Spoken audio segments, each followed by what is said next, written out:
Hello. हाँ, आज हम लोग 28th जून का शिफ्ट 2 का पेपर डिस्कस करेंगे। ठीक है, और ये 10th पेपर है। अब तक 9 पेपर हम डिस्कस कर चुके हैं, तो पूरा प्लेलिस्ट देखो और जेईई मेंस फेज 2 का एग्जाम दो। अगर ये मिस करते हो तो फेज 2 भी आपका मिस कर जाएगा। ठीक है, तो इसको देखना जरूरी है। हम लोग स्टार्ट करते हैं पहला क्वेश्चन से। पहला क्वेश्चन है identify the correct statement.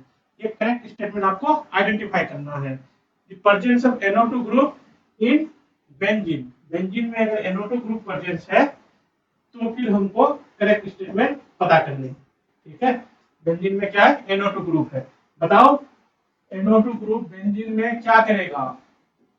NO2 group NO2 group benzene में है तो हम लोग को पता करना है क्या करेगा। Activate the ring toward electrophilic substitution. पहला बोल रहा है इलेक्ट्रोफिलिक सब्स्टिट्यूशन के लिए एक्टिवेट करेगा क्या रिंग को? इलेक्ट्रोफिलिक सब्स्टिट्यूशन के लिए एक्टिवेट नहीं करेगा। क्यों? क्योंकि ये होता है इलेक्ट्रॉन विथड्रॉइंग। इलेक्ट्रॉन विथड्रॉइंग होता है तो इसमें पॉजिटिव चार्ज होता है, इलेक्ट्रॉन बाहर निकाल देता है। तो अगर यहाँ पे आप इलेक्ट्रोफाइल रखोगे तो रेट को घटा देगा, रेट रिएक्शन का घट जाएगा।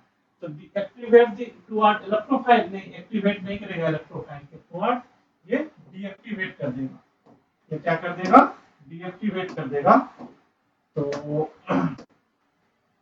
ये हम लोग का हो गया गलत। क्या करना था हम लोग को? Correct statement. तो ये स्टेटमेंट हम लोग का करेक्ट नहीं है। नेक्स्ट चेक करते हैं। ठीक है, नेक्स्ट नेक्स्ट क्या है? Deactivate the ring toward electrophilic substitution. हाँ, ये देखो डीएक्टिवेट कर देगा। इलेक्ट्रोफिलिक सब्स्टिट्यूशन करोगे तो कर देगा डीएक्टिवेटिंग। तो बी सही है आपका। ठीक है, बी आपका बिल्कुल सही है।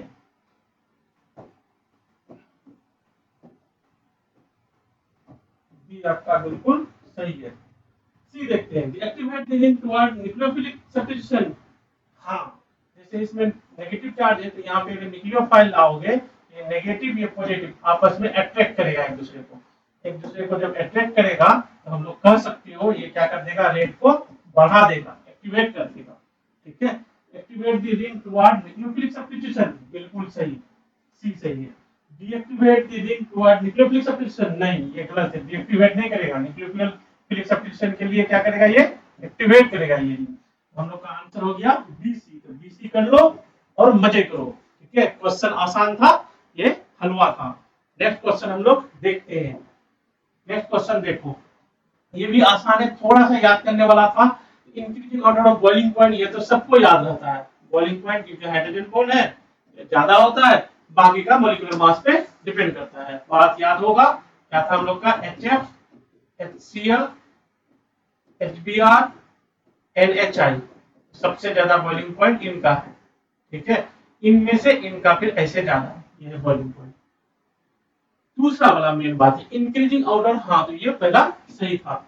दूसरा जो है increasing order of melting point of hydrogen halide, बिल्कुल ये सही है। मेल्टिंग पॉइंट HI का ज्यादा हो जाता है HF से, तो ये बात जो है सही है, याद रखने वाला बात है। ये स्टेटमेंट सही है। HF का तो हाइड्रोजन बॉन्ड होता है लेकिन इसका मास इतना हो जाता है जो फिर हमारा मेल्टिंग पॉइंट ज्यादा होता है। याद करने वाला बात था।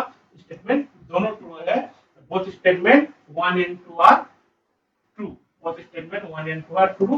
फर्स्ट इसका आंसर हो जाएगा। ठीक है, ये भी क्वेश्चन आसान था। अगर दूसरा पॉइंट किसी को याद था, HI का मेल्टिंग पॉइंट ज्यादा होता है जबकि बॉइलिंग पॉइंट HF का ज्यादा होता है, ये याद रखना।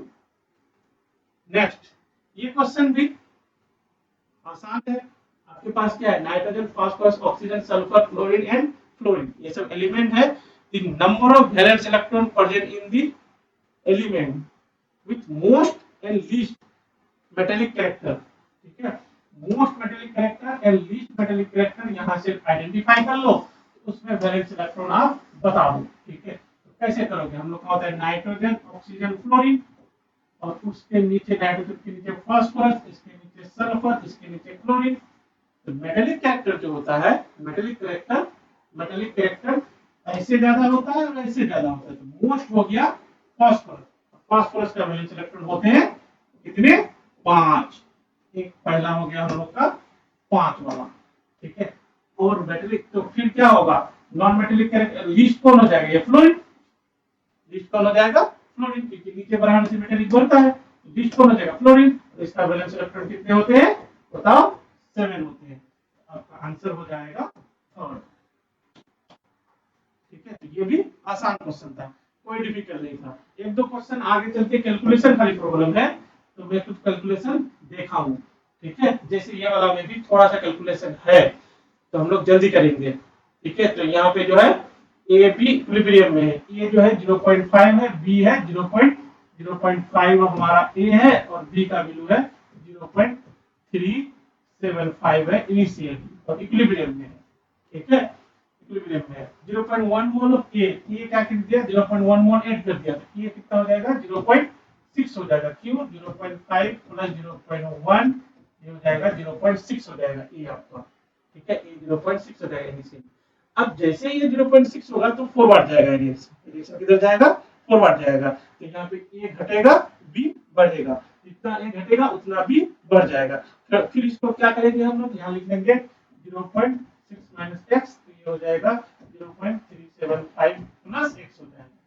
और इक्विलिब्रियम कांस्टेंट जो पहले जो था अब भी उतना ही रहेगा, इक्विलिब्रियम कांस्टेंट का वैल्यू चेंज नहीं होगा।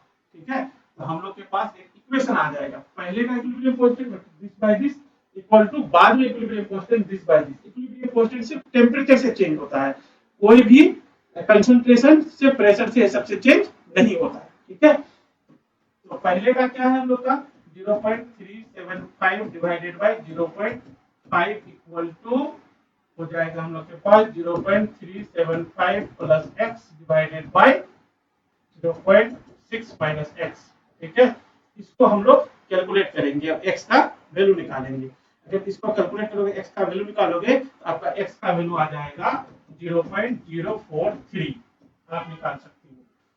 0.043 आ गया, तो इसमें 0.043 माइनस कर दो, आपका ये वाला डाटा हो जाएगा। इसमें 0.043 प्लस कर दो, ये डाटा हो जाएगा, तो आंसर हो जाएगा इसका 4। ठीक है, इसका आंसर हो जाएगा आपका 4। ये डिफिकल्ट नहीं था, आसान था, ये वाला कैलकुलेशन खाली करना था। नेक्स्ट हम लोग करते हैं नेक्स्ट क्वेश्चन देखो, ए plot of log k versus 1/t give a straight line, intercept and slope respectively पता करने हैं। ठीक है, k इक्विलिब्रियम कांस्टेंट है, तो बस यहाँ पे होता है ना हम लोग का formula, delta g not equal to delta h not minus t delta s not. देखना ये सब है, डेल्टा h डेल्टा s सब है, तो क्या करोगे, डेल्टा g का इक्विलिब्रियम कांस्टेंट के फार्मूला तो -2.303 RT log equilibrium constant equal to delta h minus t delta s। यहाँ पे क्या करते हैं, इतना वैल्यू से डिवाइड कर देते हैं, क्योंकि ये बोल रहे हैं हमें किसका graph, log k versus 1/t का ग्राफ। log k को एक साइड कर देते हैं, log k को अगर एक साइड कर लेंगे तो हमारे पास log k इक्वल टू हो जाएगा, ये सब डिवाइड कर दो तो डेल्टा h माइनस भी जाएगा उस पर, डेल्टा h बाई 2.303 r, और ये हो गया 1/t। ठीक है, और ये t कैंसिल हो जाएगा तो माइनस माइनस प्लस हो जाएगा, डेल्टा s बाई 2.303 r हो जाएगा। ठीक है, delta s by delta h नहीं, डेल्टा s बाई ये हो जाएगा। तो बस इसी से पता चल रहा है, ये वाला हम लोग का क्या हो जाएगा, ये वाला हो जाएगा हम लोग का स्लोप। ठीक है, और ये हो जाएगा हम लोग का इंटरसेप्ट।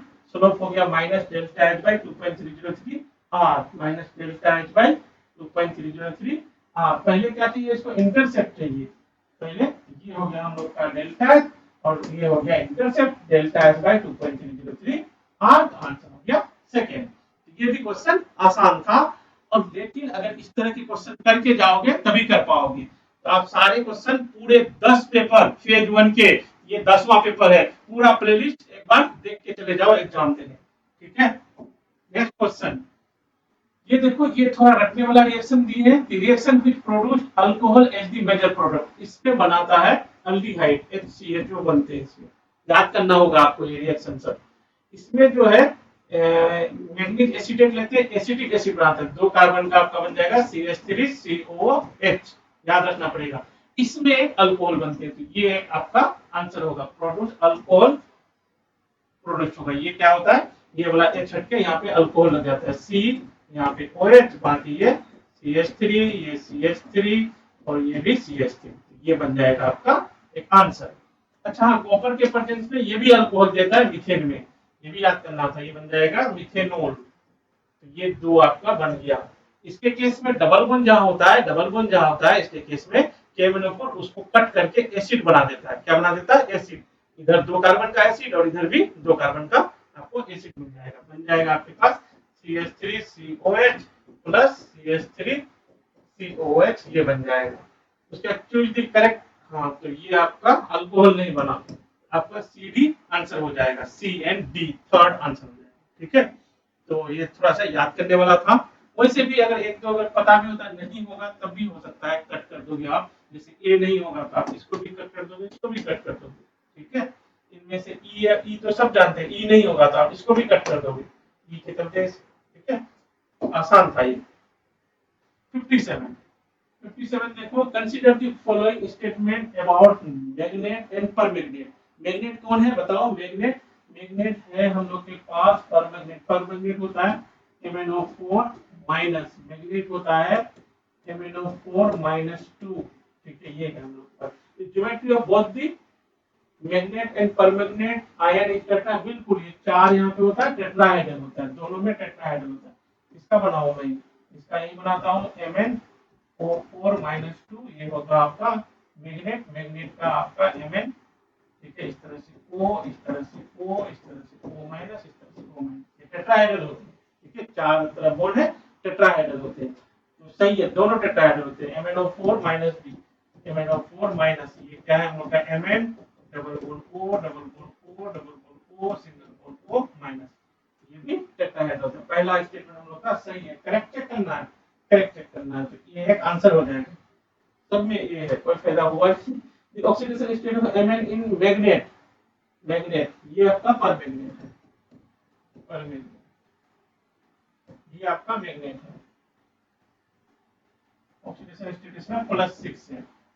तो ऑक्सीडेशन, हाँ, the oxidation state of Mn in magnet and permanganate उल्टा लिख दिया इसमें। मैग्नेट में +6 होगा, तो ये बता रहा है +7। तो ये हम लोग का बी क्या है, गलत है, बी गलत है। Next proceed, oxidation state of Mn2 salt, Mn2 salt by peroxo disulphate. Peroxo disulphate होते हैं, डाइसल्फेट होते हैं, पेरोक्सो डाइसल्फेट होते हैं। H अगर हटा दे तो H2S8-2 ये होते हैं डाइसल्फर पेरोक्साइड। लिंकेज होता है, दो सल्फर होता है, peroxide disulphur. Give manganate ion as the final product. हाँ, +2 वाला ये एसिडिक मीडियम में होता है, +2 वाला मैग्नेट यहाँ पे डालोगे, Mn+2 डालोगे तो इनका हो जाएगा ऑक्सीडेशन, बन जाएगा MnO4 माइनस बनते हैं। अच्छा, ये लिखा है मैग्नेट, ये तो परमैग्नेट बनता है, परमैग्नेट। तो ये वाला भी आपका गलत हो गया, ये सी। ये मैग्नेट बोल रहा है, क्या बनना है, magnet. Manganate ion, manganate ion नहीं, परमैग्नेट आयन बनता है और साथ में सल्फर का बन जाता है SO4-2। ठीक है, तो ये आपका सी भी गलत हो गया। क्या बनता है, परमैग्नेट, मैग्नेट नहीं, याद रखना। आगे देखते हैं D, manganate ion is paramagnetic and परमैग्नेट ion is diamagnetic. सही होगा ये, क्योंकि इसमें जो +6 ऑक्सीडेशन स्टेट होते हैं तो डी में एक इलेक्ट्रॉन रह जाता है, लेकिन इसमें +7 ऑक्सीडेशन स्टेट होते हैं। क्या होता है इसमें, +7 ऑक्सीडेशन स्टेट होते हैं। तो हो जाएगा 4s0, 3d भी 0 हो जाएगा। ये हो जाएगा डायमैग्नेटिक और ये हो जाएगा पैरामैग्नेटिक। ठीक है, तो ये सही है, डी ऑप्शन सही है हमारा। अभी तक आया ए एंड डी सही है, ए एंड डी सही है। ठीक है, और देखोगे E, acidified permanganate ion reduce oxidate नहीं, रिड्यूस नहीं, ऑक्सीडाइज करते हैं, ऑक्सीडाइज करते हैं। तो ये भी हमारा ऑक्सीडेट को ऑक्सीडाइज करते हैं कौन, परमैग्नेट। नाइट्राइट को भी ऑक्सीडाइज करते हैं, आयोडाइड को भी ऑक्सीडाइज करते हैं। नाइट्राइट समझ रहे हो, NO2 माइनस, +3 में ऑक्सीडेशन स्टेट है, +5 में भेज देते हैं। ठीक है, ऑक्जेलेट को भी ऑक्सीडाइज करते हैं, C2O4-2 इसका CO2 बना देते हैं और I- का I2 बना देते हैं। तो क्या करते हैं, ये I- का I2 बन जाता है। तो ये रिड्यूस जो लिखा है ये गलत लिखा है, तो इसलिए ई गलत हो गया। तो हम लोग का आंसर हो जाएगा 4। ठीक है, ज्यादा टफ नहीं था, आसान था ये क्वेश्चन। नेक्स्ट हम लोग देखते हैं, वॉल्यूम आ रहा है ना? हाँ, नेक्स्ट देखते हैं हम लोग।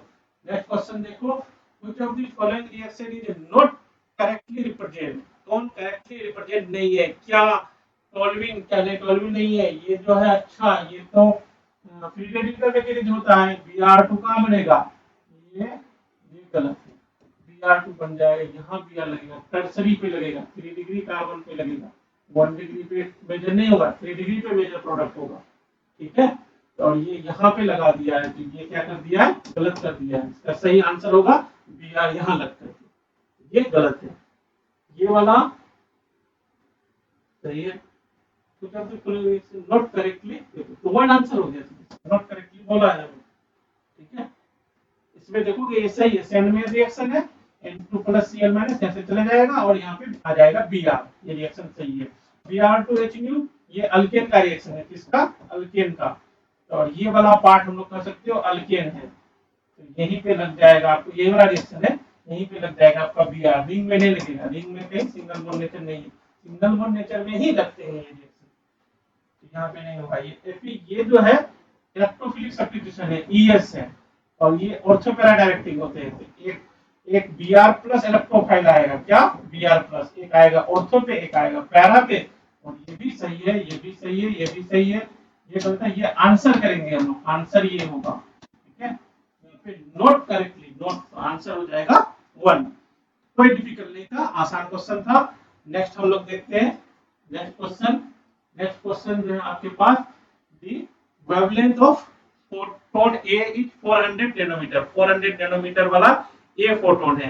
ये frequency of photon B, B का फ्रीक्वेंसी दिया है आपको, ए का वेवलेंथ दिया है, एंड सी का वेव नंबर दिया है। सी का क्या दिया आपको? वेव नंबर दिया है, 1/लैम्डा को कहते हैं wave number. Correct order of energy, energy ज्यादा किसका होगा? ठीक है, एक ही चीज में देखना पड़ेगा, जिस चीज में देखो, हम लोग ऐसा कर लेते हैं, यहाँ पे एक वेवलेंथ में देखते हैं, ए का वेवलेंथ कितना है? 400 नैनोमीटर, नैनोमीटर में ही निकालेंगे। तो बी का भी हम लोग फ्रीक्वेंसी को वेवलेंथ में चेंज कर देते हैं, जिसका वेवलेंथ ज्यादा उसका एनर्जी ज्यादा या कम, आप बताओ। ठीक है, अभी हम सोल्व करने के बाद हम बताएंगे, पहले आप कमेंट करो।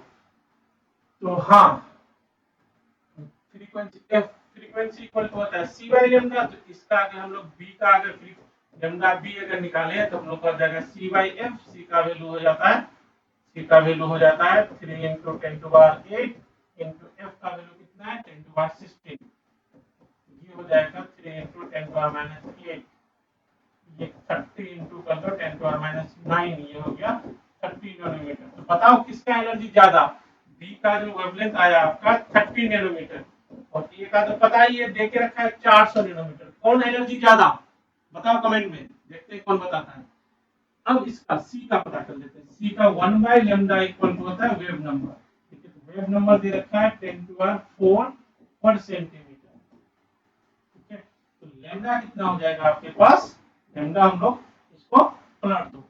ठीक है, इसको पलट दोगे तो लैम्डा हो जाएगा, लैम्डा हो जाएगा 1/10⁴ सेंटीमीटर। क्या हो जाएगा? ये पलट देंगे तो ऊपर चला जाएगा ना सेंटीमीटर, तो ये हो जाएगा आपका सेंटीमीटर। ठीक है, और इसको हम लोग ऊपर कर लेते हैं 10⁻⁴ इंटू 10⁻² मीटर, तो ये हो गया 10⁻⁴ मीटर। इसको करना होगा हम लोग को किसके टर्म में? नैनोमीटर के टर्म में। तो क्या करेंगे यहाँ पे हम लोग, क्या कर लेंगे हम लोग? 1000 इंटू 10⁻⁻, 9 मीटर, ये हो गया 1000 नैनोमीटर। ठीक है, तो सबसे ज्यादा वेवलेंथ हो गया किसका? सी का, लैम्डा सी हो गया आपके पास 1000 नैनोमीटर। जिसका वेवलेंथ ज्यादा उसका एनर्जी होता है कम, उसका एनर्जी क्या होता है? एनर्जी इक्वल टू क्या होता है? SC by lambda. तो सबसे कम एनर्जी सी का, सबसे ज्यादा एनर्जी बी का, सबसे ज्यादा एनर्जी बी का, सबसे कम एनर्जी सी का। ए का हो जाएगा बीच में, आंसर हो जाएगा सेकेंड। तो ये क्वेश्चन आसान हलवा क्वेश्चन। ठीक है, अब जो हम लोग चाहते हैं आगे करवा क्वेश्चन आएगा। नहीं, ये भी हलवा क्वेश्चन है, ये कुछ है नहीं एकदम। इसमें अगर किसी को कार्बोकेटाइन का थोड़ा सा भी आता है हो जाएगा। अल्फा हाइड्रोजन चेक करेंगे, which of the following same number of hyper conjugation, मतलब अल्फा हाइड्रोजन किसमें सेम है, अल्फा हाइड्रोजन इसमें निकालोगे। अल्फा हाइड्रोजन गिनती करने जानती हो, मैं सिखा दूं क्या? कुछ नहीं, कार्बन में प्लस हो, अगर बगल वाला कार्बन में जो H हो उसको अल्फा हाइड्रोजन, और H हो तो और अल्फा हाइड्रोजन हो जाएगा, और H हो तो और अल्फा हाइड्रोजन, और कार्बन हो उसमें H हो तो और अल्फा हाइड्रोजन हो जाएगा। तो आपको बगल वाला कार्बन का H देखना है। जैसे देखो यहाँ पे भी कैलकुलेट, यहाँ पे बगल में 3H है, यहाँ पे बगल में एक इधर एक इधर एक, यहाँ बगल में यहाँ पे एक H, बगल वाला ही देखना है। तो टोटल अल्फा हाइड्रोजन कितना हो गया? 3 2 5 1 6। पहला ए के केस में 6 हो गया। बी के केस में देखो बगल वाली में देखने, बगल वाले को देखने, ठीक है? ऐसे नहीं सबको देख रहे हो, खाली बगल वाली को या बगल वाला को ऐसे देखने, ठीक है? तो कितना हो गया? 3 2 5 2 7, 7 हो गया अल्फा हाइड्रोजन। इसमें चेक कर लो, इसमें अल्फा हाइड्रोजन का यहाँ पे 2 और यहाँ पे 2 और यहाँ पे 2, ये हो गया 6 हो गया। ये तो मिल रहा है AC। इसमें देख लेते हैं अल्फा हाइड्रोजन, इसमें इधर 2 इधर 2 इधर 2 इधर 2, तो इसमें 8 अल्फा हाइड्रोजन है। तो सेम अल्फा हाइड्रोजन हो गया AC लगा लो और मजे करो, ठीक है? आंसर हो गया 1। तो ये भी हम लोग का हलवा क्वेश्चन था, कोई दिक्कत नहीं था, आंसर हो गया 1। नेक्स्ट हम लोग देखते हैं, ऐसा क्वेश्चन है, ये भी अगर जानती हो तो आसान है, तुरंत हो जाएगा। इसमें होता क्या है ना, इसमें पूछ रहा है non reducing sugar. Non reducing sugar क्या करता है? टॉयलेंस रिएजेंट जो होता है, ट्वेलिंग सॉल्यूशन जो होता है, वो क्या करता है? ग्लूकोज को या फ्रुक्टोज के जितना भी मोनोसेक्राइड है, मोनोसेक्राइड उसको रिड्यूस कर देता है, उससे रिएक्शन कर लेता है, ठीक है? और इसका तो ट्वेलिंग सॉल्यूशन में जैसे कि टॉयलेंस रीजन में Ag प्लस होता है तो Ag बन जाता है, टॉयलेंस रीजन को रिड्यूस कर देगा, ठीक है? लेकिन ये कुछ डाइसेक्राइड भी करते हैं। कौन करेगा? कौन करेगा वो बताने जा रहा हूँ, जो की पॉइंट है, ठीक है? इसको रिड्यूस नहीं कर पाएगा, ये जो है एजिटेटिव। क्यों?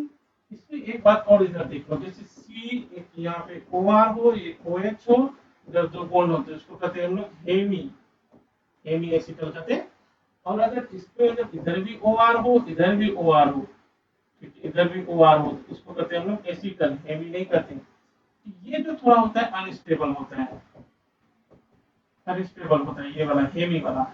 इसको थोड़ा सा इसमें हाइड्रोलाइसिस NaOH सब में रहता है ना, हाइड्रोलाइसिस करते ही ये फर्दर जो है अल्डिहाइड में चेंज हो जाता है, ऐसे करके चेंज हो जाता है।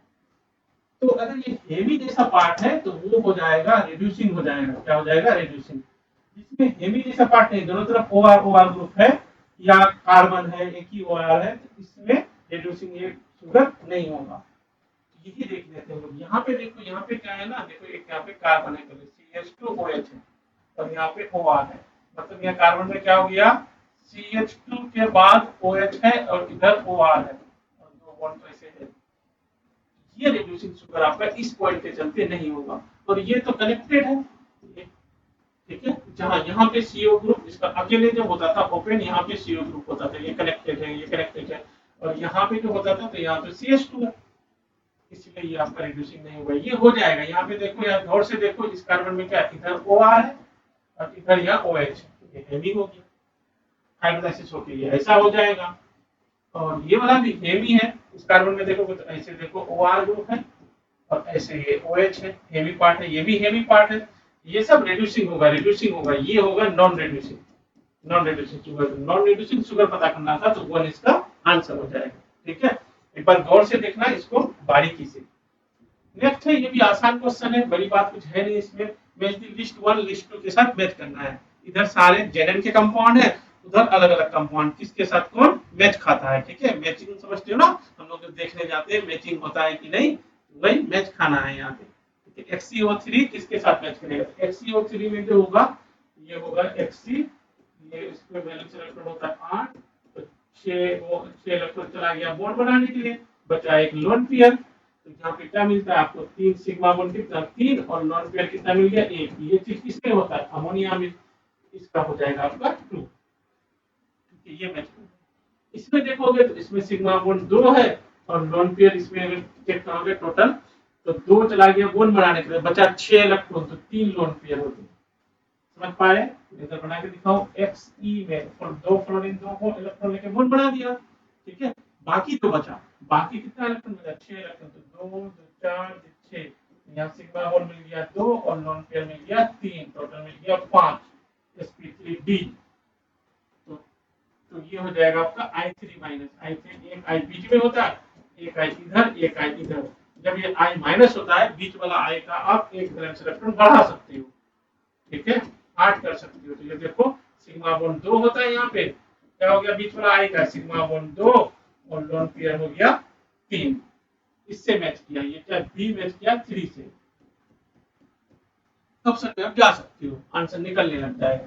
इनमें चेक कर लो, किसी का भी कर लो, जैसे लास्ट वाला कर लेता हूँ, वैसे डिफिकल्ट सी वाला है, सी वाला ही कर लो, आसान है। सी में कैसे देखना, एक ऑक्सीजन के साथ 2 बॉन्ड बनाने हैं आपको, ऑक्सीजन के क्लोरीन के साथ एक एक बॉन्ड बनेंगे। टोटल जो वैलेंस इलेक्ट्रॉन जो 8 होता है एक्सी का, 2 2 4 2 6 इलेक्ट्रॉन कंज्यूम हो चुका है, बचा 2 इलेक्ट्रॉन, मतलब एक लोन पेयर। तो सिग्मा बॉन्ड कितना मिला यहाँ पे, पाई बॉन्ड नहीं, सिग्मा बॉन्ड जोड़ने होते हैं। सिग्मा बॉन्ड आपको कितना मिल गया, 2 सॉरी 1 2 3 4, और लोन पेयर कितना मिला आपको, लोन पेयर एक, टोटल 5 हाइब्रिडाइजेशन, एक लोन पेयर के साथ हाइब्रिडाइजेशन sp3d होगा, क्या होगा sp3d, एक लोन पेयर आपको इसमें है, 4 सिग्मा बॉन्ड है, तो आपका इसका हो जाएगा 5 4।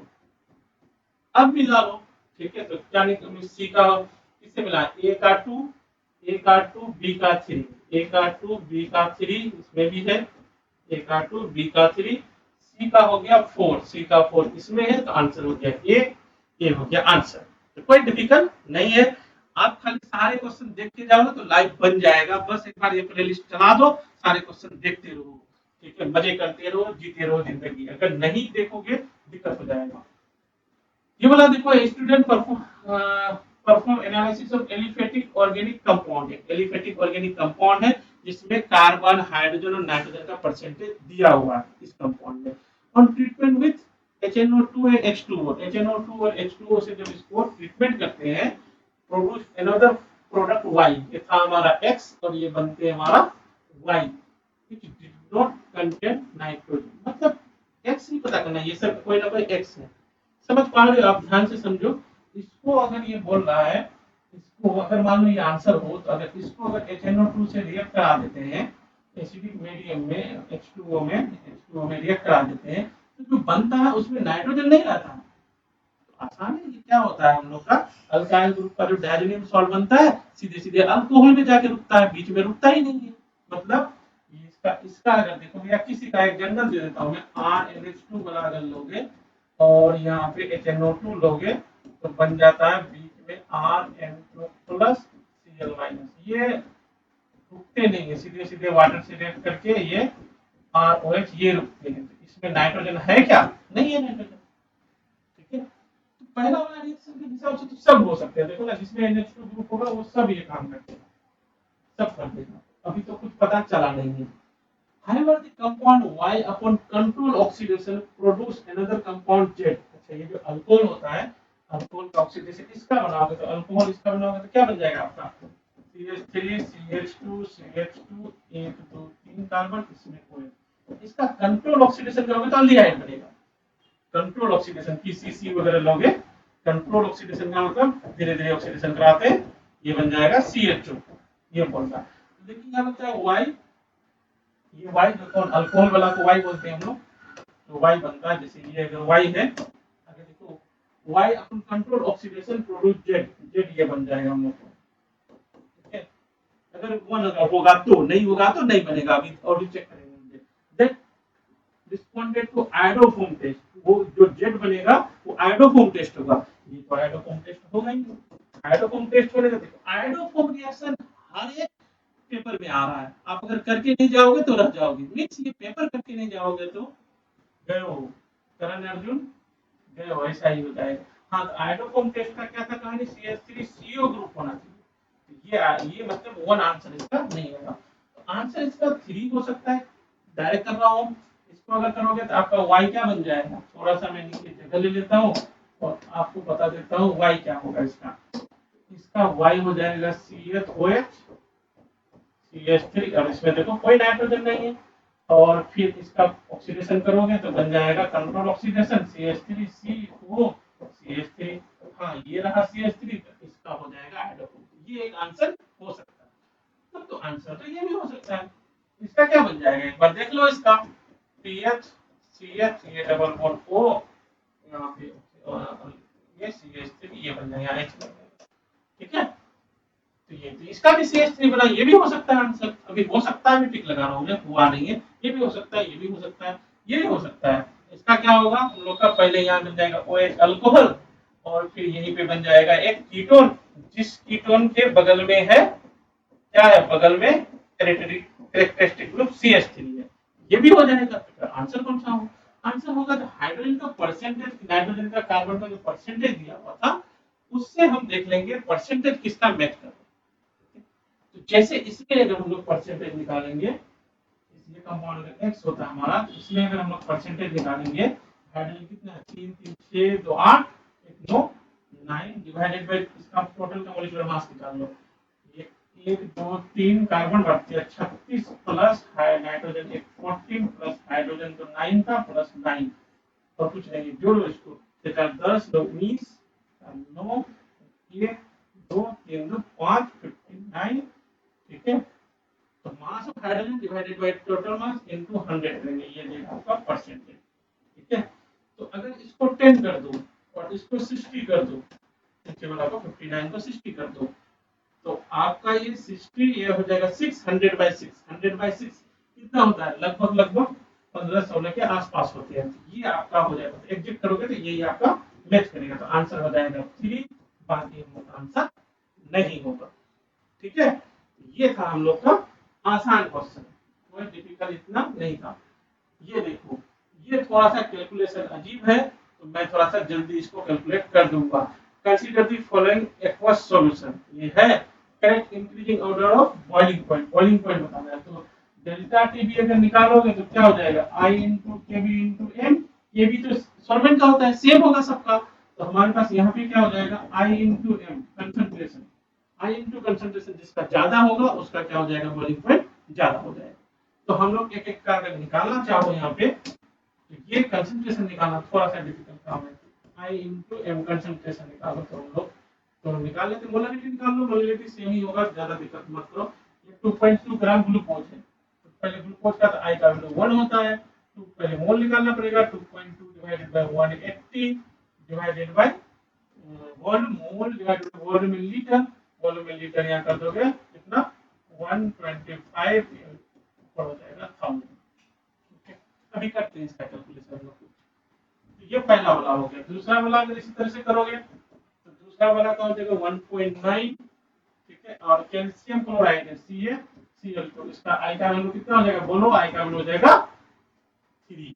गुड, ये हो जाएगा 3 इंटू 1.9 डिवाइड, इसका मॉलिक्यूलर मास होता है 111 और इसका वॉल्यूम डिवाइडेड बाय वॉल्यूम 250, या 250 से डिवाइड करोगे ऊपर कर दोगे 1000।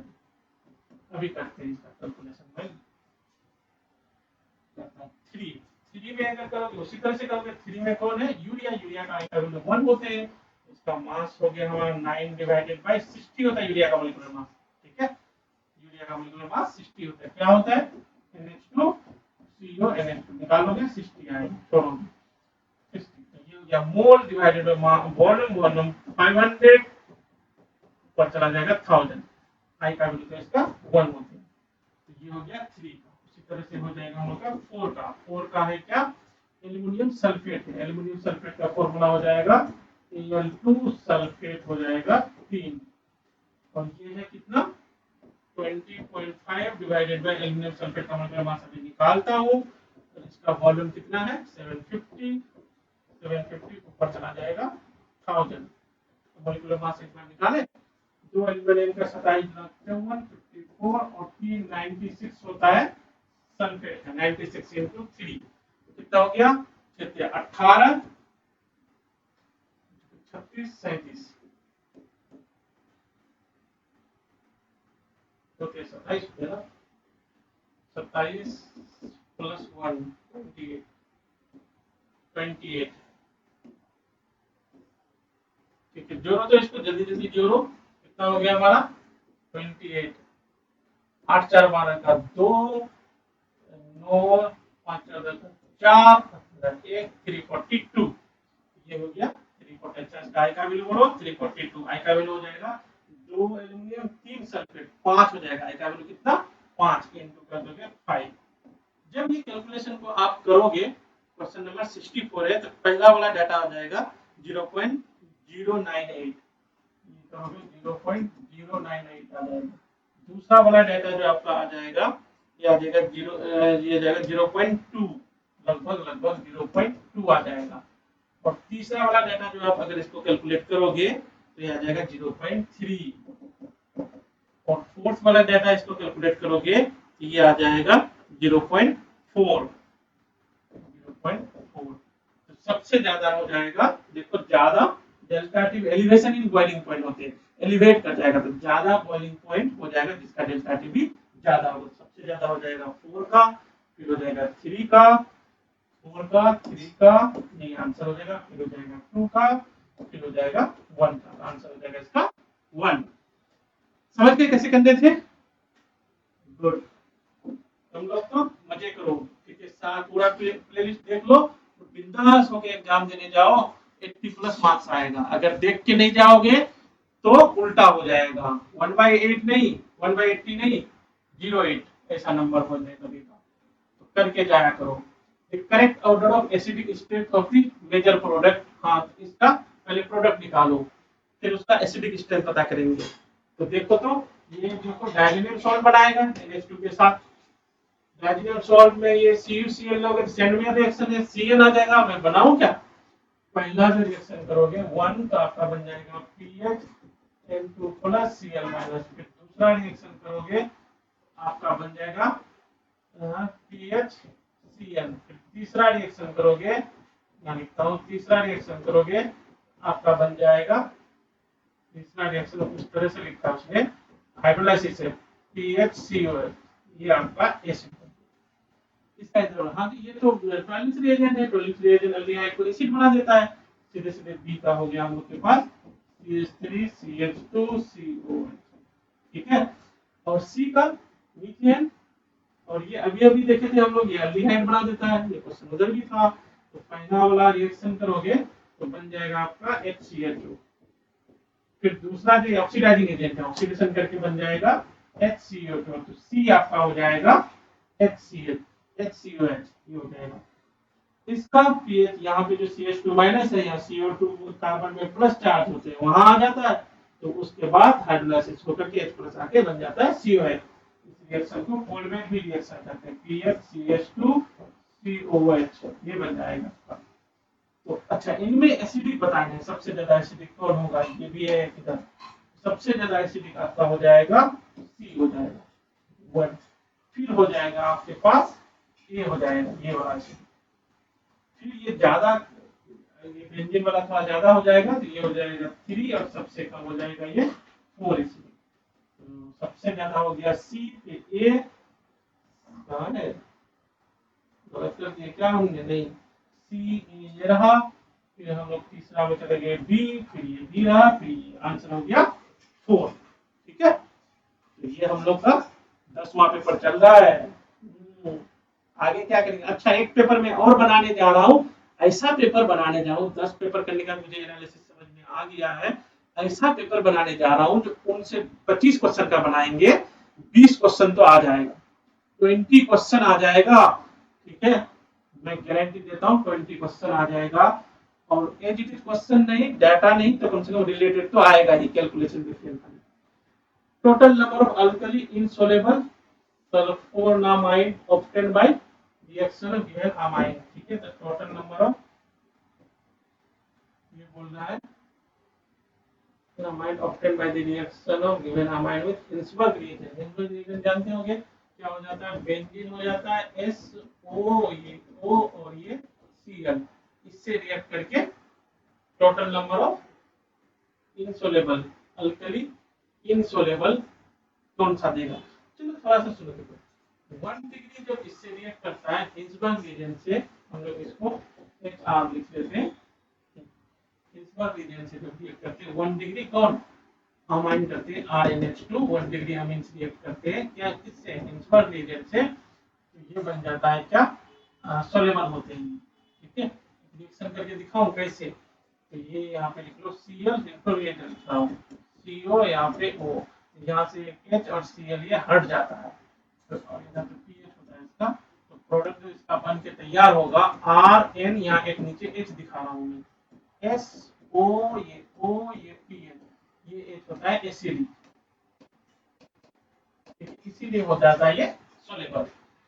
यही 1 डिग्री, अगर यही ये 2 डिग्री लोगे तो सोलेबल नहीं होगा। क्यों? क्योंकि उसका प्रोडक्ट में N और एक यहाँ R और रहेगा। ठीक है, तो यहाँ पे कोई H होता नहीं है, एसिडिक H नहीं होता है, तो ये सोलेबल नहीं होगा, इनसोलेबल होगा। यही हम लोग को पूछा है 2 डिग्री अमाइन, क्योंकि इनसोलेबल पूछा है ना, तो मतलब पूछा है इनमें से कितना 2 डिग्री अमाइन है, बता दो आप, आपका आंसर हो जाएगा। 3 डिग्री के साथ क्या होगा, अगर आप जानना चाहते हो 3 डिग्री अमाइन मतलब R N इधर R, ये इनवर्स रिएक्शन रिएक्ट नहीं करते हैं, इनवर्स रिएक्शन नो रिएक्शन होगा, नहीं रिएक्शन करेगा तो इनसोलेबल का मीनिंग ही नहीं बनती। तो फाइनली हम लोग को इतने में जानना है 2 डिग्री अमाइन, इस तरह के अमाइन RN, एक H वाला, इधर भी R रहे, बेंजीन रहे, एक H वाला अमीन्स कौन सा है, ठीक है। अनिलिंग में 2 H होता है, PHNH2, ये तो हो गया 1 डिग्री टाइप, ठीक है, ये पहला वाला टाइप हो गया, तो ये हमारा आंसर नहीं होगा, ये सोलेबल हो जाएगा। एन मिथाइल ये हो जाएगा हमारा आंसर। क्यों? क्योंकि इसके बेंजीन है, एन है, यहाँ पे एक मिथाइल ग्रुप है और यहाँ पे एक H है, ये रिएक्ट करेगा और सोलेबल नहीं होगा, ऐसा आएगा। देखो इधर एक CH3, इधर एक बेंजीन, एक आंसर ये मिथेनामाइन नहीं, इसमें 1 डिग्री वाला हो गया, ये हो गया हम लोग का CH3NH2, ये 1 डिग्री, ये हो जाएगा सोलेबल, ऐसे भी लिख देता हूँ सोलेबल, ये हो जाएगा नॉट सोलेबल, ठीक है, ये भी हो जाएगा सोलेबल। NN डाइमिथाइल मिथेनामाइन, ये 3 डिग्री अमीन से, ये कितना है 3 डिग्री अमीन से, तो NN डाइमिथाइल मिथेनामाइन ये 3 डिग्री अमीन है, 3 डिग्री अमीन क्या हो जाता है, नो रिएक्शन होगा, तो इसमें हम लोग लिखते हैं NR, लिख देता हूं नो रिएक्शन, ये NR, RN होता है तो NR नो रिएक्शन, क्या NR नो रिएक्शन, तो ये हमारा आंसर नहीं होगा।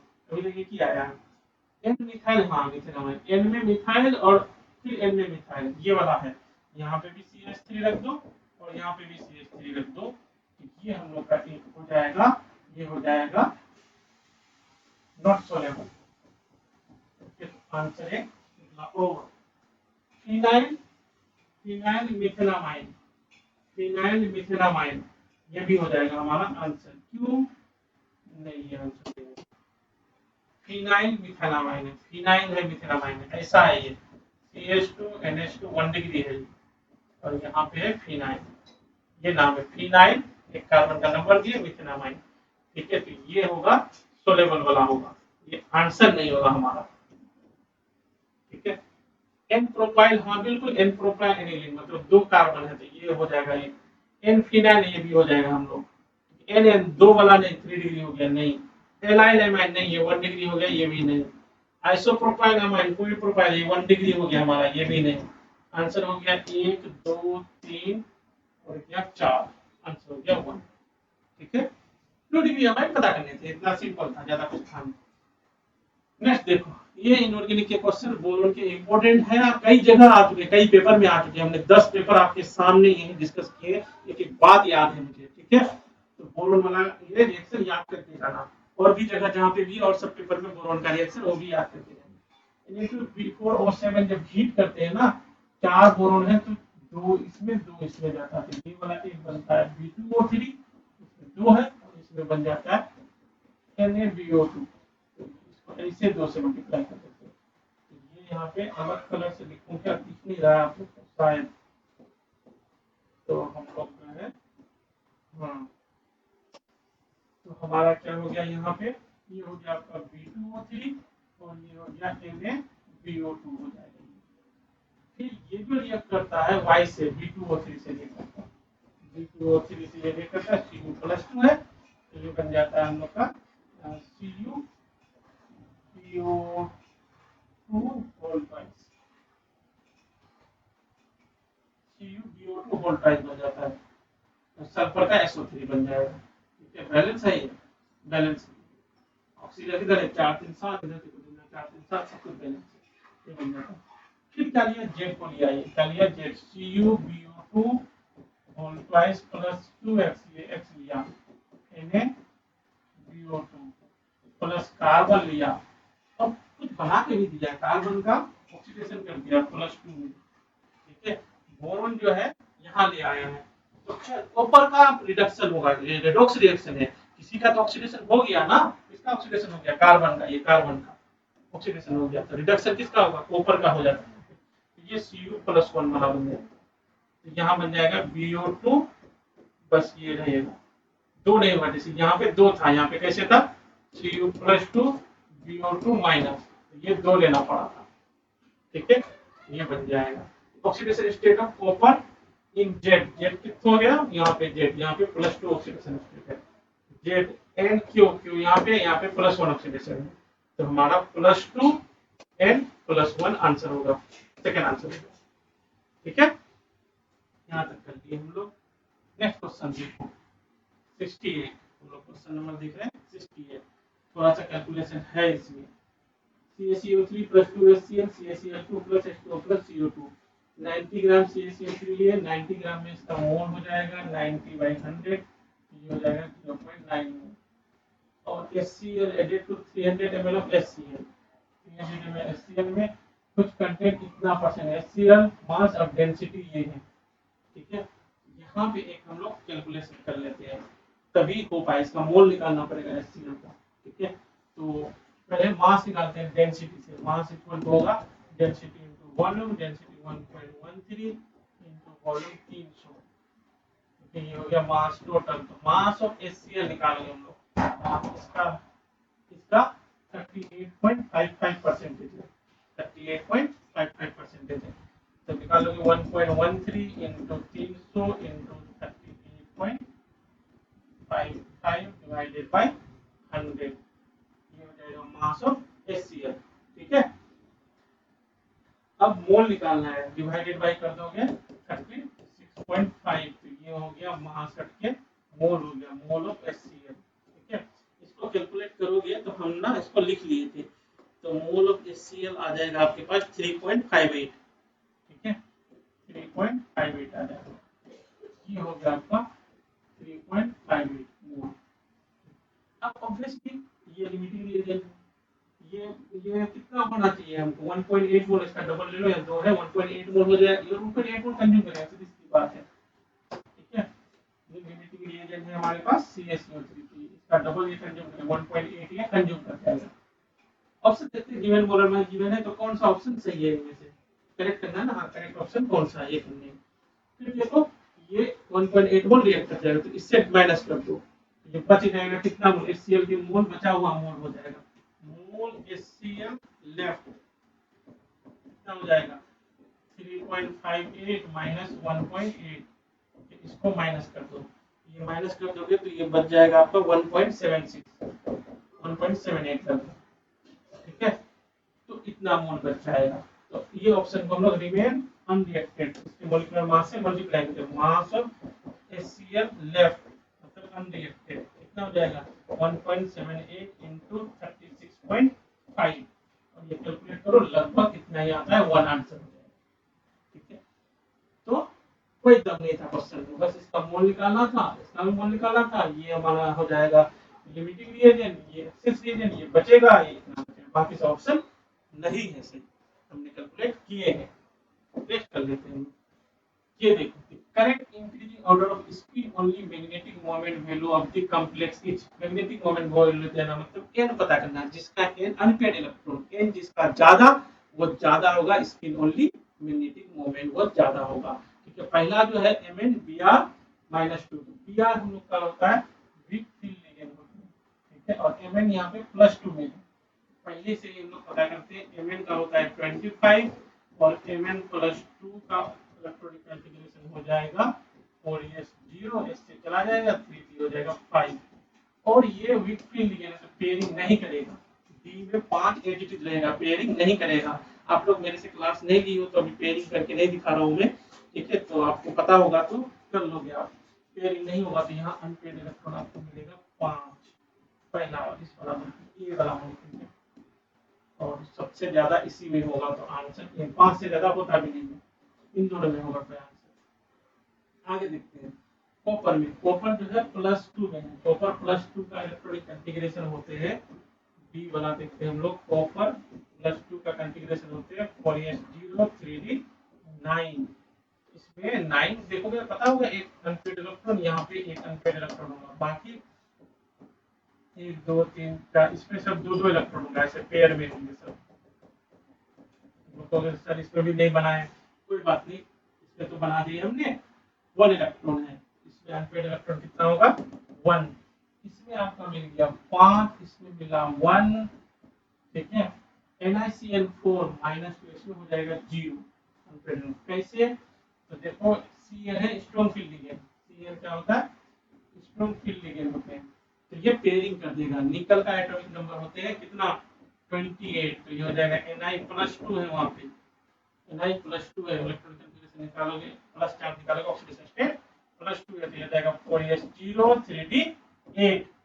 और ये 8 जो होगा, और Cl कहेगा चल चल चल अंदर चल, ठीक है, तो वो कर देगा क्या पेयर कर देगा। ये दो, ये है Cl- जब यहाँ पे आएगा ना Cl-, इसको कहेगा अंदर चल, ये भी हो जाएगा पेयर। कैसा होगा दिखाऊं क्या मैं, ये ऐसा 1 2 3 4, यहाँ पे 2 इलेक्ट्रॉन 2 2 2, ये खाली रहेगा, जहाँ आएगा Cl आएगा, तो यहाँ अनपेड इलेक्ट्रॉन हो जाएगा 0। बचा लास्ट एक, ये इसमें देखो H2O है, H2O वीक फील्ड होता है, पेयरिंग नहीं करेगा, पेयरिंग नहीं करेगा तो ऐसा ही रहेगा, ऐसा रहेगा तो अनपेड इलेक्ट्रॉन होगा 2, यहाँ पे अनपेड इलेक्ट्रॉन हो जाएगा 2। अब हम लोग अरेंज कर लो, सबसे ज्यादा ए, फिर हो जाएगा ये डी, ये डी मतलब आंसर हो जाएगा आपका। डी के बाद फिर डी आ रहा था 1, ठीक है, फिर ये हाँ 10, 0 था ना, सी है तो सी का है, ये सी है, सी का हो गया 0, आंसर हो गया आपका 4, ठीक है। नेक्स्ट चलते हैं हम लोग। नेक्स्ट जो है ये देखो, 70 स्टूडेंट है begin with 0.314 gram of organic compound and asked to estimate sulphur बनाने पता करने बोला, इतना में बताओ कितना परसेंटेज सल्फर है, सल्फर का परसेंटेज कितना है। ऑर्गेनिक कंपाउंड दे दिया 0.314, उसके लैब में किया, प्रैक्टिकल किया, तो उसको मिला इतना ग्राम, मिला 0 बेरियम सल्फेट, ठीक है।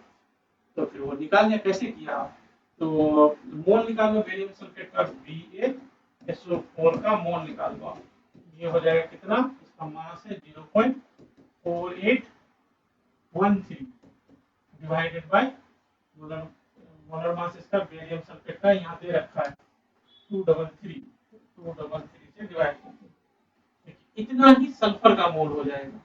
तो मास ऑफ सल्फर अगर हम लोग करोगे तो हो जाएगा 0.4813 इंटू 32, ये मास ऑफ सल्फर आ रहा है 233, ठीक है। अब क्या निकालना है, परसेंटेज ऑफ सल्फर निकालना है, क्या निकालना है percentage of sulphur. Percentage of sulphur निकालोगे तो टोटल मास से डिवाइड कर दोगे, इनटू 100 से मल्टीप्लाई कर दोगे, तो हम लोग क्या करोगे, टोटल मास हम लोग का कितना है 0.314 इंटू 100, तो ये हम लोग का परसेंटेज ऑफ सल्फर दे देगा। इसको कैलकुलेट करोगे, एक बार ठीक से कैलकुलेट करोगे, तो ये क्वेश्चन नंबर 70 है, कैलकुलेट करोगे तो 21.5 ये वाला आंसर, ठीक है। तो हलवा क्वेश्चन है, आसान क्वेश्चन है, करके जाओगे तभी होगा, ठीक है। ये सब क्वेश्चन करके जाओगे, देख के जाओगे कम से कम। Two positively charged particle M1 and M2 have accelerated across the same potential, यहाँ पे M2 M1 है, M2 है, और एक सेम पोटेंशियल में एक्सेलरेट किया गया है, ठीक है। तो डी ब्रोगली वेवलेंथ का m1 का will be x time of m2, हाँ, तो λ1 इक्वल टू x इनटू λ2 है, तो x बताओ, ये क्वेश्चन कर दिया। तो डी ब्रोगली वेवलेंथ का सीधे सीधे फार्मूला ड्राइव नहीं करना है, जा रहे हैं h बाय होता है √2 काइनेटिक एनर्जी या बॉल जो भी कहे 2km होती है, ठीक है। k है आपका एनर्जी, इलेक्ट्रोवोल्ट में ले लो, या काइनेटिक एनर्जी यही होती है, ठीक है, पर v भी लिखते हैं। बस सीधी सीधी बात है, ऊपर क्या है हमारा का वेवलेंथ, नीचे मास है, मतलब λ1 में λ2 अगर करोगे तो √ओवर हो जाएगा m2/m1, आसान क्वेश्चन है। तो λ1 इक्वल टू हो जाएगा λ2 इनटू m2 का वैल्यू है हम लोग का 4, तो ये हो जाएगा √4/1। तो ये λ1 का वैल्यू आ जाएगा आपका 2 × λ2। ये x का वैल्यू हो जाएगा 2। इंटीरियर टाइप का आसान question to answer. Section B में हम लोग आ गए हो। अब और 4 क्वेश्चन है, ऐसे बना के रखो। अगर सारे पेपर देख लिए हो, आप यहाँ तक आए हो, 100% आपका सिलेक्शन है। अगर सारे पेपर नहीं देखे हो तो सिलेक्शन नहीं होगा। ये देखो, ए से बी, सी से D, first reaction, second reaction, 2 reaction ऐसे होते हैं। ठीक है, क्वेश्चन नंबर है 72। कैलकुलेशन तो इसमें भी है, लेकिन हमने कुछ कैलकुलेशन नहीं किए हैं। टाइम तो लगेगा। तो आज जो है हम लोग का जो है, कोई बात नहीं है, क्वेश्चन समझो, बहुत कंसेप्ट क्लियर होगा। इससे रिलेटेड एक क्वेश्चन आएगा ही आएगा आपका। ए से बी, सी से डी, 2 रिएक्शन है, ए वाला रिएक्शन है, एक सी वाला रिएक्शन है। ठीक है, consider the above two first order reaction. The rate constant for first reaction is 500 Kelvin. Double, हाँ, यही रिएक्शन दो में हो रहा है, 500 केल्विन, 300 केल्विन। यहाँ का रेट कांस्टेंट के है, K1 K1 डैश, तो ये है 2 × K1 डैश है, ये बोला है। ठीक है, 300 में एक 500 के लिए 50% of the reaction become completed in 2 hour. मतलब ये जो है 500 केल्विन में जो है हाफ लाइफ का वैल्यू है इसका 2 घंटा, 2 आवर है। 50% कंप्लीट हो रहा है 2 घंटे में, इसका मतलब हाफ लाइफ का वैल्यू है 2 आवर है। कितने में? 500 वाला है, ये भी लिखा है डाटा। ठीक है, 2 hour. Activation energy of this second reaction is half of that of first reaction.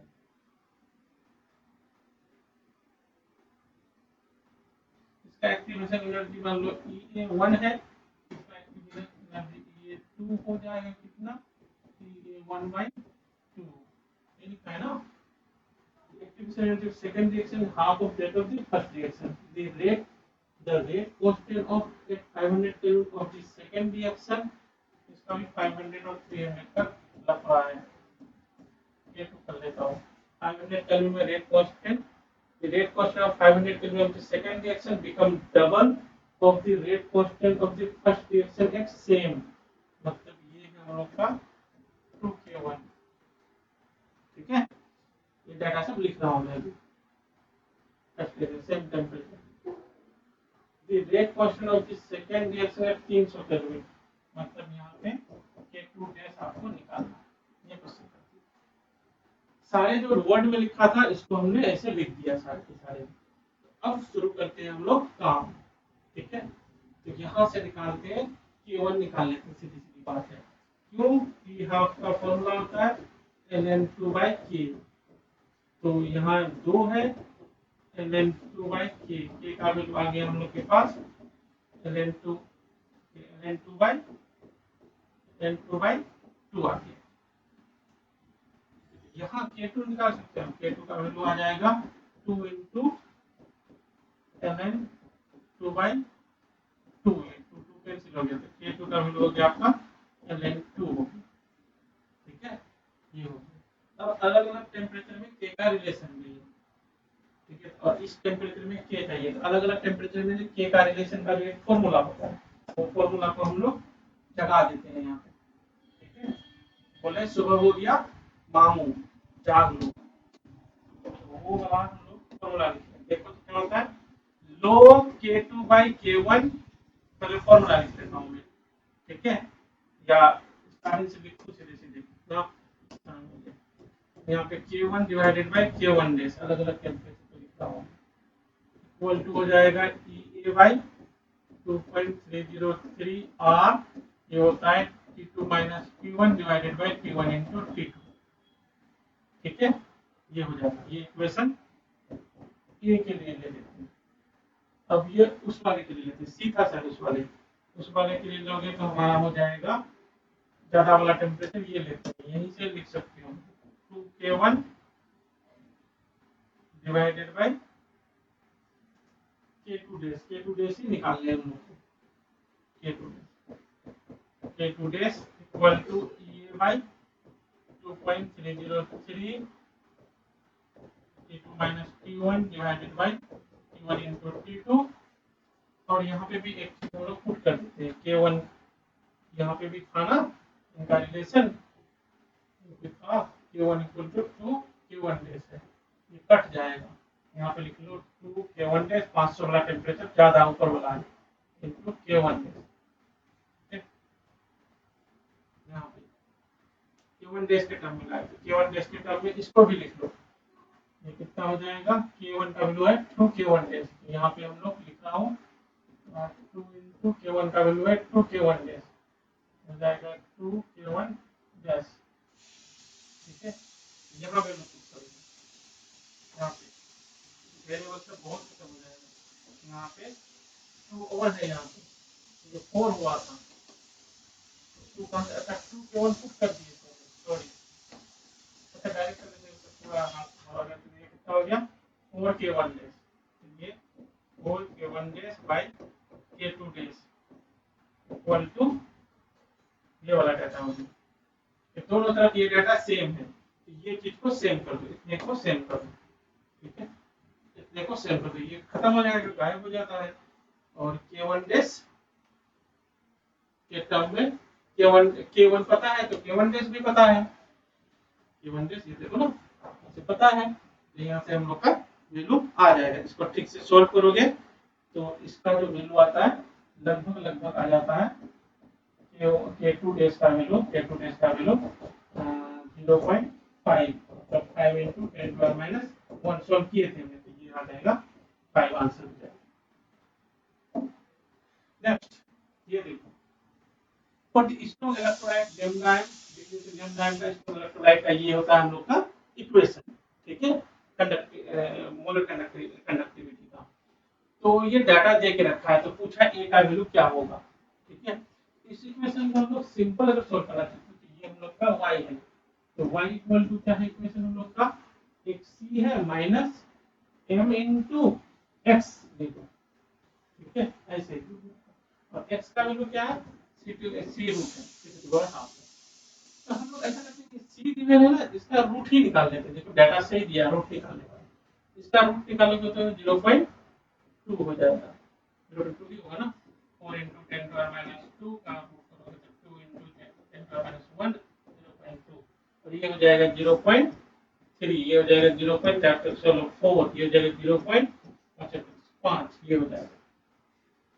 तो ये जैसे इक्वेशन है आपके पास क्या है, ये सोचो ध्यान से देखो, ये y1 है, ये y2 है, ये आपका x1 है, ये x2 है, स्लोप आ जाएगा, वही हमको पूछा है, ये पूछा है स्लोप पूछा है। तो क्या करोगे हम लोग कर दोगे y1 माइनस y2 कर लो, कोई दिक्कत नहीं, y1 minus y2 divided by, तो फिर x1 minus x2 equal to ये आपका m इक्वल टू a हो जाएगा। करते हो रूट में माइनस m कर सकते हो, minus a minus m minus a पूछा हम लोग का। y1 96.1 minus y2 95 minus 0.7 divided by 0.2 minus 0.3, ये डाटा आ गया। ऊपर माइनस करो, 11 में 7 दिया 4, 0.4, 5 में 5 0, 0.4 ठीक है ना, हाँ डिवाइडेड बाय नीचे हो गया माइनस 0.1, ये हो गया 4 इसके आंसर हो गए। ठीक है, टाइप है 4 आंसर हो जाएगा, कोई दिक्कत नहीं है। 73 हो गया आपका। नेक्स्ट देखते हैं हम लोग, बस लास्ट 2 क्वेश्चन 10 पेपर डिस्कस कर दिए। 74 the volume of x ml of 5m NaCO3 solution was mixed with this solution to make an electrolyte buffer if the same buffer was used in the following electrochemical cell। Actually क्या है ना, इसमें जो pH होगा, जो buffer है हम लोग का दोनों का मिक्सचर, इसमें जो pH होगा वही वाला pH सॉल्यूशन जो है यहाँ पे ये वाला सेल में यूज करते हैं। यहाँ जो OH माइनस है जो pH होगा वही वाला pH होगा।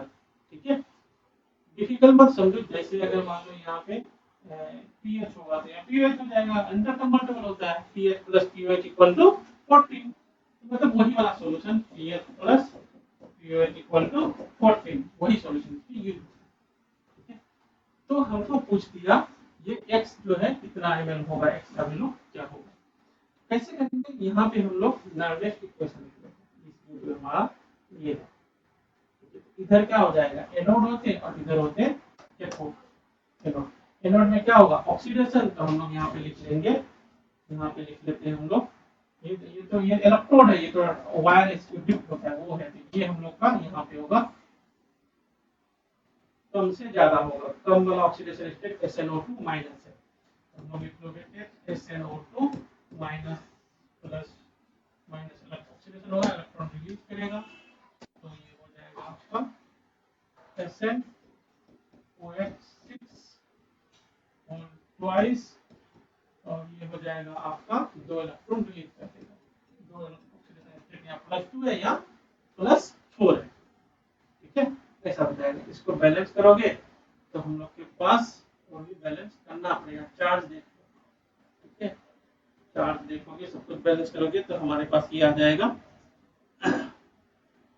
2 इलेक्ट्रॉन तो उधर था ही, तो चार्ज किधर हो गया, रिएक्टेंस इधर टूट गया, 2 तो 4 चार्ज यहाँ पे 1 चार्ज है, तो यहाँ पे कर दो 3OH-, चार्ज बैलेंस है, हाइड्रोजन बैलेंस करते हैं, ऑक्सीजन बैलेंस अपने आप हो जाता है, हाइड्रोजन इधर 6 है, इधर कितना 3 है 4 है, बचा 2 हाइड्रोजन चाहिए, 1 वाटर कर दो, ऑक्सीजन चेक कर लो बैलेंस होगा 3 तो 5 1 6 है, 6 ऑक्सीजन, एक रिएक्शन हो चुका है।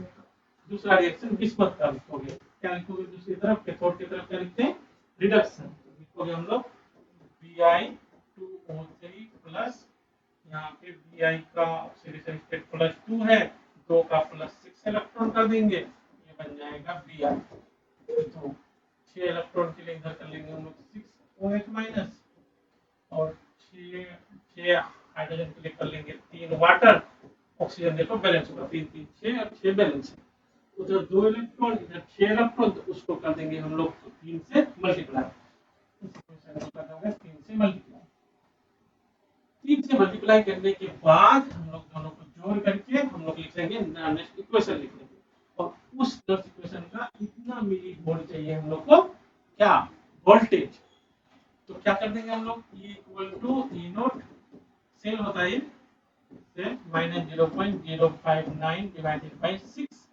log प्रोडक्ट बाय रिएक्टेंट, ठीक है, प्रोडक्ट में होगा ये वाला होगा, एक ये वाला होगा, रिएक्टेंट में ये होगा प्लस ये होगा, ठीक है, तो प्रोडक्ट बाय रिएक्टेंट में होगा, देखो क्या है प्रोडक्ट SnOH6 की पावर -2 और एक OH की पावर -8 की पावर 6, नहीं, इसको जोड़ोगे ना तो यह 3 OH है, यहाँ पे 6 OH है, 3 OH प्रोडक्ट साइड बचेगा, पावर 3 हो जाएगा, 3 OH बचेगा, ठीक है, इसको जोड़ोगे तो यहाँ पे 3 OH बचेगा, डिवाइडेड बाय रिएक्टेंट साइड ये SnO हो जाएगा, SnO2 माइनस पावर नहीं होगा 1 ही है, ठीक है, ऐसा हो जाएगा, सबका वॉल्यूम कंसंट्रेशन की वैल्यू 0.5 0.05, OH माइनस का नहीं रहेगा ना क्योंकि वहां से निकालना है, ठीक है, तो और पी सेल का वैल्यू हो जाएगा, ये वाला डाटा पुट करोगे, मिली है तो कर दोगे 0.235.3 इक्वल टू ये anode cell, cathode minus anode कर लो हम लोग, ये हम लोग का था एनोड, ये था कैथोड, नहीं ये था एनोड, ये था cathode, cathode minus anode -0.44 minus -0.9, ठीक है, ये हो जाएगा 0.10 में 4 गया 6 और ये 8 में 4 गया 4, 0.46, यहाँ पर कर दोगे 0.46 माइनस 0.059/6 log, ये सब डाटा पुट कर दोगे, ये वो जो डाटा है यहाँ पे देखो डाटा है लगा हुआ, आप टेंशन लेने की जरूरत नहीं, डाटा पुट कर दोगे तो OH माइनस यहाँ से आ जाएगा, तो हम सीधे सीधे कैलकुलेशन में जाते हैं और ये आ जाएगा सीधे सीधे आपको log 10 divided by OH minus equal to आ जाएगा आपके पास 7.6, ठीक है, इसको कैलकुलेशन यहाँ पे डाटा पुट कर दोगे ना, ये आ जाएगा, अब जो है ये आ जाएगा, फिर क्या करेंगे हम लोग उस इक्वेशन को सॉल्व कर लेंगे, तो पीओएच निकाल लो, पीओएच यहाँ से निकाल लोगे तो ना पीओएच निकल जाएगा। पीओएच क्या होता है माइनस लो ओएच माइनस ये पीओएच आ जाएगा। पीओएच का वैल्यू आ जाएगा 6.6 तो हम लोग पीएच आ जाएगा कितना 7.4। और वो बफर एसिडिक बफर था, एसिडिक बफर का फॉर्मूला जो होते हैं वो हम लोग पुट कर दोगे। क्या होता है pH equal to pKa plus log salt by acid, ये होता है ना salt by acid, concentration of salt divided by concentration of acid। ठीक है, तो pH हो गया 7.4, pKa गिवन है 6.11 plus log concentration of salt का वैल्यू हम लोग अगर यहाँ चेक करो तो ये है फॉर्मूला सॉल्ट x into 5, ये x निकालनी है divided by 20, x into 5 x into 5 divided by 20। यहाँ पे x का वैल्यू सॉल्व कर लो तो ये लगभग आ जाता है 78। ये हो जाएगा आपका आंसर। हमने तरीके सारे बता दिए, कैलकुलेशन सब हमने ले लिए। नेक्स्ट हम लोग और लास्ट क्वेश्चन, ठीक है 250 क्वेश्चन हमने कर दिए, जिसमें 10 पेपर 25 into 10, अगर ये 250 क्वेश्चन कर लोगे तो 100 एक पेपर हम भी बनाने जा रहे हैं आप लोग के लिए 25 क्वेश्चन का, जो इनमें से जो होता है ज्यादातर क्या आ रहा था एनालिसिस करके एक पेपर बनाऊंगा, 25 में से 20 क्वेश्चन आ जाना चाहिए। Number of isoelectronic species among this, isoelectronic देखना है इसका होता है 21 होता है ना, स्कैंडियम कितना होता है 21 होता है, 21 में 3 चला गया, 21 में 3 चला गया कितना बचा 18 सही कर लो। स्कैंडियम